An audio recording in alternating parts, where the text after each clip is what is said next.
When manually recording a customer payment in QuickBooks Online using the Receive Payment window, you choose into which account to deposit the funds received by using the Deposit To dropdown.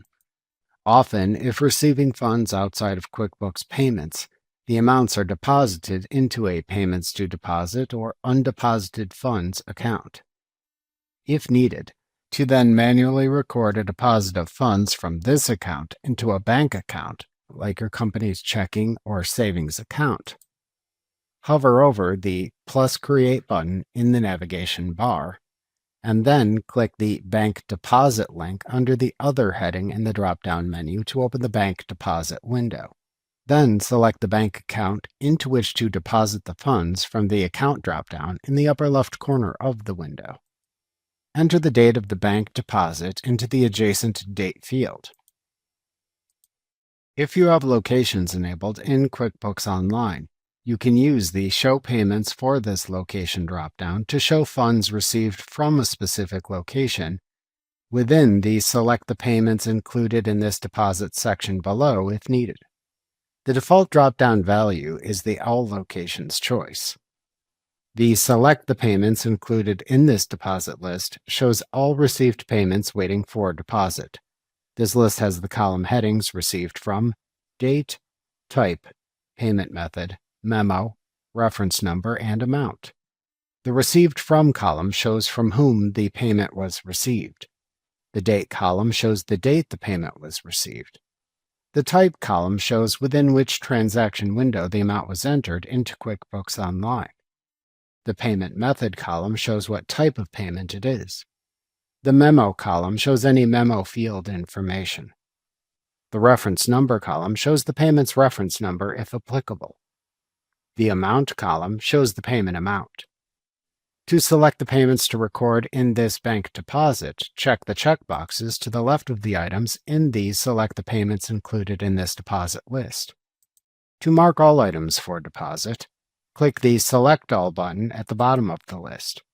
To clear all marked items, click the Clear All button. In the lower right corner of the list, the Total line shows the total amount of funds in the list. The selected Payments total shows the total amount of checked list items. The Add Funds to this deposit list lets you add funds not recorded by other transactions in QuickBooks. For example, if a company's owner wanted to record funds given to the company along with the payments received in a single deposit, they could enter the owner's contribution here. The columns in this list are Received From, Account, Description, Payment Method, Reference Number, and Amount. If classes are enabled, a class column also appears. When creating a new deposit amount, first select the name of the customer, vendor, or employee who provided the funds from the Received From column. Then use the Account column to choose from which account the funds are coming.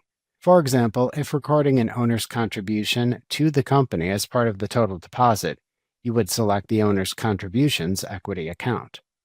Then enter a description for the amount into the Description column. Select the type of payment from the Payment Method dropdown. If needed, enter a reference number for the amount into the Reference Number column. Then enter the amount to deposit for the line item into the Amount column. You can also use the Add Lines and Clear All Lines buttons below this section to add more lines to the list, or clear all the information from the lines in the list. Checking the Track Returns for Customers checkbox adds billable, tax, and customer columns to the list to help you track returns for customers.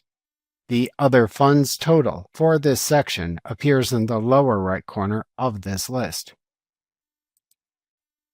To enter a note about the deposit, type it into the Memo field in the lower left corner of the window.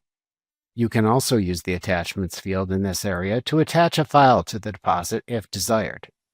To keep cash back from this deposit to put into an account like Petty Cash, use the Cash Goes Back To dropdown to select the account. Then enter a reason for holding the cash back into the Cashback Memo field. Then enter the amount to hold as cash back into the Cashback Amount field. The buttons in the toolbar at the bottom of this window let you manage the entire deposit. To cancel the deposit, click the Cancel button. To clear the deposit window, click the Clear button. To save the deposit and print a deposit slip and summary, or summary only, click the Print button and then select either Print Deposit Slip and Summary or Print Deposit Summary Only as desired. Note that the deposit is not saved until you select either one of the commands. Alternatively, to close the deposit and configure your printer to properly print your deposit slips, click the Setup and Alignment command in this same menu to close the deposit and open a separate window that lets you configure the printing of the deposit slips. Back in the toolbar of the bank deposit window, clicking the Make Recurring button lets you create a recurring deposit, which is rarely needed for most companies. At the right end of the toolbar is a drop-down button with a Save and New or Save and Close command option. Either click the button to perform the current choice shown, or click the drop-down arrow and then select the alternate choice from the pop-up menu. Selecting Save and New saves the current deposit and opens a new deposit window. Selecting Save and Close saves the deposit and closes the window.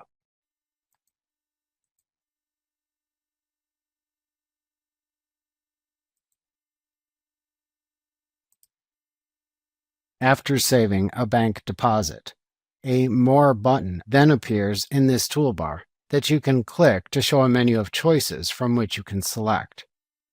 In this menu, you can select Delete to delete the deposit, Transaction Journal to open a transaction journal for the deposit, or Audit History to view the audit history of the deposit.